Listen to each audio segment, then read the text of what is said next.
Hello guys, नमस्कार। मैं हूं आपकी संजय यादव और हमारे यूट्यूब चैनल में आप सबका स्वागत है। तो आइए, मैं बहुत प्यारा सा तुलसी माता का गीत लेके आई हूं और आप लोग को अच्छा लगे तो लाइक शेयर सब्सक्राइब कमेंट करिए और प्यारा सा कमेंट बॉक्स में बताइए कि हमारा गीत कैसा लगा।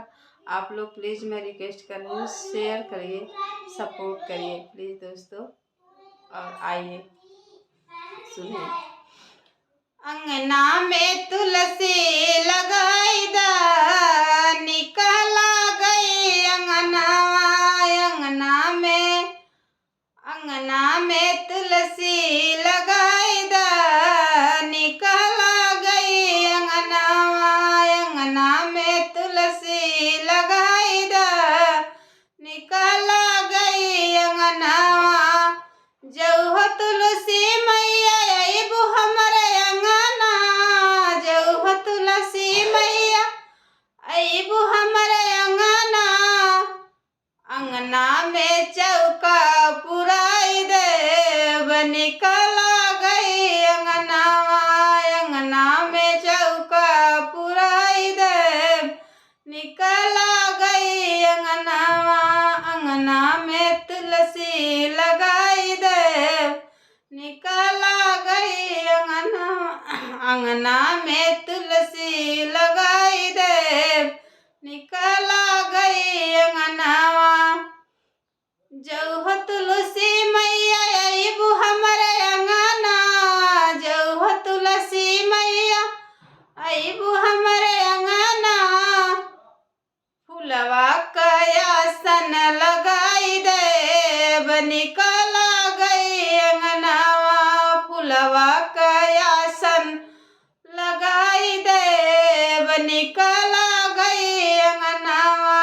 अंगना में तुलसी लगाई देव, निकला गई अंगनावा।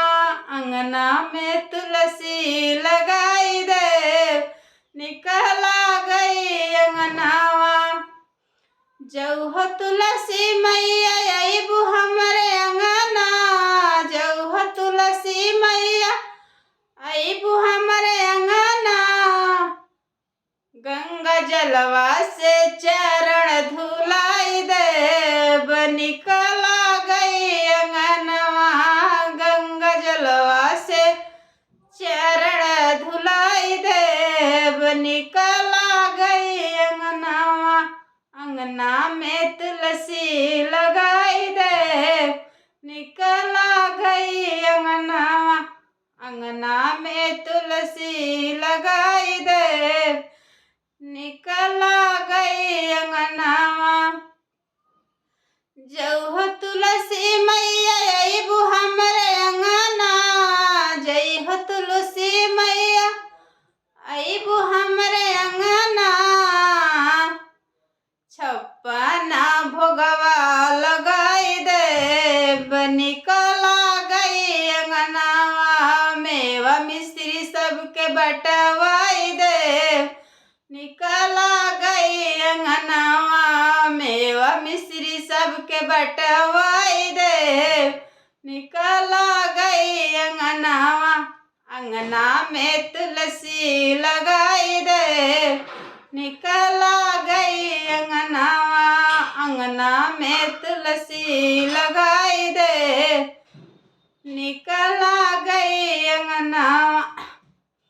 जौह तुलसी मैया अइबू हमरे अंगना, जौह तुलसी मैया अइबू हमरे अंगना।